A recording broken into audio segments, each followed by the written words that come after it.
ওরে বহুদিন পর গত বছর শুনেছি গ্রামে গিয়া বড় লোকের ছেলের সাথে হইয়া গেছে তোর বিয়া, হইয়া গেছে তোর বিয়া। বকুল গাছটা মরে গেছে, স্কুলটা কলেজ হইয়াছে। সেই বকুল গাছটা মরে গেছে, স্কুলটা কলেজ হইয়াছে।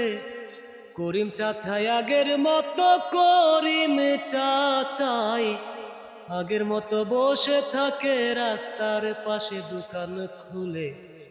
তুই আর আমি পড়তে যাইতাম একই স্কুলে রে বন্ধু, তুই আর আমি পড়তে যাইতাম। কত বকুল ফুলের মালা গেথে, বকুল ফুলের মালা গেথে গুইজা দিতাম তোর মাতার চুলে রে বন্ধু, তুই আর আমি পড়তে যাইতাম একই স্কুলে রে বন্ধু, তুই আর আমি পড়তে যাইতাম।